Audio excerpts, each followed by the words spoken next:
I hope I stay in focus. The camera is kind of itchy today, but I give up. Hey everyone, let's wrap up July. July was rather weird on different levels. I didn't read as much as I expected to, and some of the books were... We'll talk about that in a minute. Otherwise, I've uploaded a goals video, or rather a check-in and me telling you that I'm giving up on goals for a while, which turned out to be such a nice idea for July, so continuing on that. And I've also uploaded a reading vlog and a letter to the month. So I've been doing well on the videos. Thank you all for all the nice comments and the talks we had in the comment section. Really enjoying that the most. I also have finally given up a huge chunk of the extra work that I'm having. So I'm thinking that part of my weird month is that my body's like, yay, we can relax. So you know that thing where you go on vacation and the first week you're just sick because you've been pushing yourself too hard, and I think that's what happened. So we finally found replacements. I'm mostly done training, so I gave away the responsibility and the colleagues are taking care of most of the work now, and I'm just answering questions, which is good. And I'm not working any overtime, which should have resulted in me more reading, but strangely enough I always fell asleep on the couch, couldn't focus, and all the other things that, you know, stop you from reading. So my reading wasn't so good, but my listening or the audiobooks I got to were a little bit more than usual. So let's jump right in.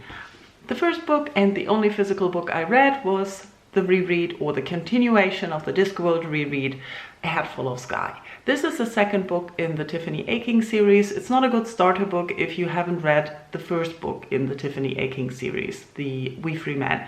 So I recommend starting there. But this was very enjoyable for me as we're back with Tiffany and her world of magic and the different perspective on the Discworld and witches, because she's young, she's being trained, she's not one of the old witches that we're used to, she's a young witch, she's a different witch, and we see her moving away from her parents' farm to learn witching and to move in with another old witch that we haven't met before. She's hilarious, by the way, and we see her learning the trade, and we learn a lot about what witching is, more than we have learned before if you have read all the 32 books up to now.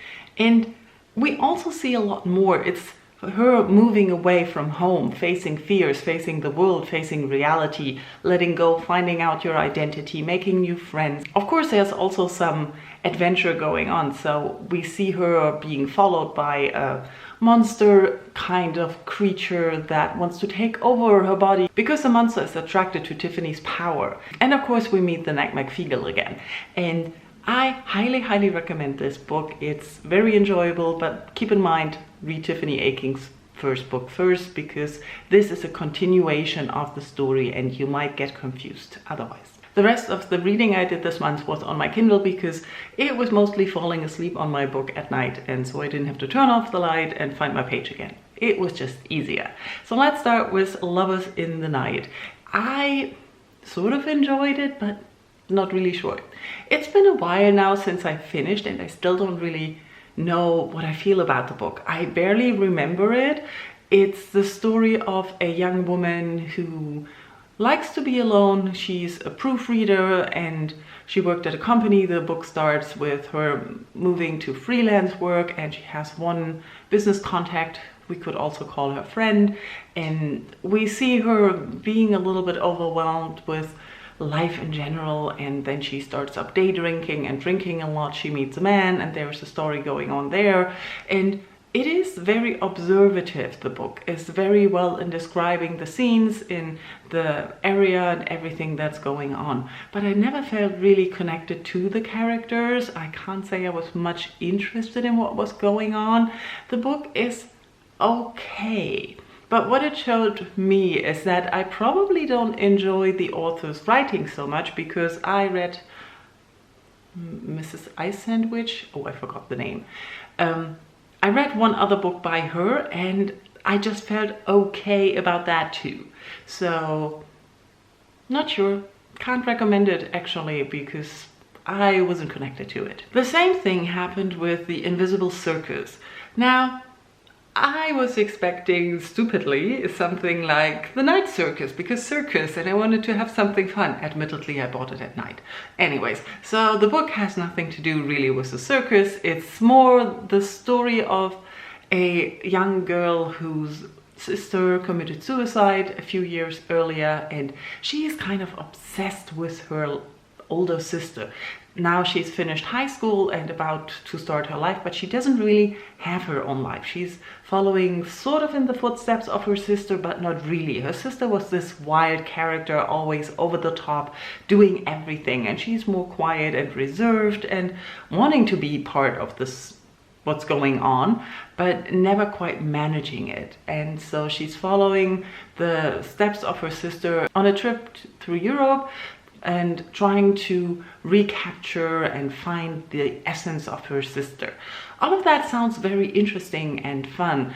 Definitely trigger warnings for grief and suicide and a lot of drugs and stuff. But the whole story dragged. I never really liked the main character. I wasn't really interested in her. She was more annoying, but not annoying enough that I really hated her. I just didn't care. So most of the parts that I enjoyed were actually that we're talking about the sister, and when she meets the ex-boyfriend in Munich and they start talking about the events a little bit more. I must admit, I completely don't the thing that happens with the ex-boyfriend, and I'm just like, what's going on? And there was a lot of that in the book. It was really that I saw the potential in the writing, and that I'm pretty sure I still want to read more of Jennifer Egan's books. Like, I had meant to do this year, and as soon as I abandoned the goal of doing that, I did that, so not bad. But overall, the story, I still don't know what it wanted to tell me and what it wanted to do. And so I was confused. I also was confused a little bit about the timing. The book is set in the 1970s, in the late 1970s, and the older sister was part of the 1968 student movements and stuff. So it should have felt more like a 70s book, but it didn't. The book was written in the 90s, and it really felt a little bit more like that sometimes. And I don't know, maybe that was just me, and maybe I'm just in a different strange reading mood these days, but overall I also did not enjoy this one much. I finished a lot of books I didn't enjoy, and yeah, totally not recommending this one. What else did I read? Oh, and that were already all the books I read. I listened to quite a few more things, and that went better. So on audiobook, I definitely finally finished the Blandings collection, which is this huge collection of stories and novels by P.G. Wodehouse, narrated by Stephen Fry, connected to this Blandings castle and the characters or the family of that castle and estate. I enjoyed the narration, I enjoyed the collection. It was really nice to have it all together and really focused on one type of story and one type of character or one set of characters. So for that, I really enjoyed the collection, and I think I wouldn't have read or listened to all of the stories in there any other way. So for that, I really recommend the collection. Other than that, I found the stories somewhat repetitive when it comes to plot. They were entertaining and fun, but a lot of the stories dealt with, let's say, marriage problems, or rather the problem to get married because your family doesn't approve either of the girl you chose, or you don't have enough money and the parent figure or the person who's in control of your money isn't willing to give it to you to marry that person. So quite a lot of similarities in characters and stories. Sometimes it were the same characters, so that's not surprising, but overall they were fun. I enjoyed it, and the narration was really well done. It's about 45 hours. I didn't listen to all of that this month. I just finished it. Another audiobook I really enjoyed and listened to in one go was Almond. I have had that book on my radar for quite a while, but I never really knew what it was about. I just saw it moving around, being read and talked about by people who have a similar taste than me. And so I finally decided to pick it up. and I highly enjoyed it. This book follows the story of a young man, or rather boy, who has no feelings, or he has a syndrome which I cannot pronounce and keep forgetting what it's called, but where you can't express feelings, don't understand feelings, your amygdala is not really grown, so you have a problem there. And we see him grow up and his mother trying to teach him to pretend that he's not this hard-stoned, unfeeling person and trying to blend in. And then things happen, the story evolves, and we see the character trying to fit in, trying to make friends, and events happening. I really enjoyed it. The audiobook was a blast to listen to. I highly recommend this one, just like everyone else who read it. Another short audiobook I listened to more or less in 2 sittings or 3 sittings was To Be Taught If Fortunate. This one falls more in the, was okay. I don't really know what it wanted to tell me. It's nicely written. It's interesting to see the crew of this ship hop from planet to planet to planet to do some research, and they're talking about the different forms. They're not terraforming, but I forgot the word. They're transforming themselves to make them more suitable to the surrounding of the planet where they're going to. So it's all about space exploration and visiting different planets, of the impact, and colonialism is a little bit touched, and the effects this has. But overall, I wasn't really connected to anything in the book. It was interesting. It had a lot of science fiction and science stuff and nice ideas, but yeah, I read it. It was okay. Okay, 2 more books to go. One was really amazing and also short. I listened to Big Sur, narrated by Ethan Hawke. And just like Dharma Bums that I listened to narrated by Ethan Hawke, this was a blast. I would like to say very smart words about the content and the story and the plot of Big Sur, but all I can say is I highly enjoyed the audiobook, the narration, the presentation, the performance, the onslaught of words and energy. That's what I enjoyed most. Probably what happened as well, but it's not a book I would recommend for its story or its content. I really would recommend you get the audiobook and just go with the flow. It's a blast. I enjoyed it so much. Unlike the last book we have to talk about, and I picked up Braiding Sweetgrass. Now, everybody on BookTube has talked about Braiding Sweetgrass at one point or the other, and everybody praised it and loved it. I have always been wary about it and thinking it's not for me. I wouldn't enjoy it.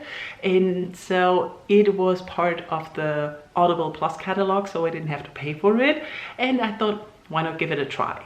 And I made 6 hours of 16 before I gave up. I can't say it's badly written. I can't say it's not interesting. Well, not interesting to me, but overall, I didn't get what everybody was getting out of it. And the audiobook, it was well done, but it also didn't work for me. After DNFing, I saw someone compare the narration to an ASMR experience, and that might definitely have worsened it for me, because I really don't like ASMR. It just feels like fingernails on a blackboard. So I really didn't like it. I didn't get anything out of it, so I decided to DNF. That's that. And that was all of July.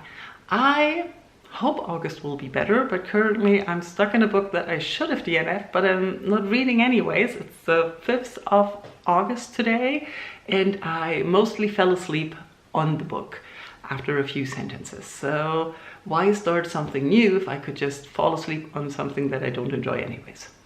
That's probably the wrong intention. Let me know in comments how your July went. How are you doing? Did you have a good reading month, a bad reading month? Did you DNF something that everybody liked lately? Let's talk about it. Thank you for watching. Bye bye.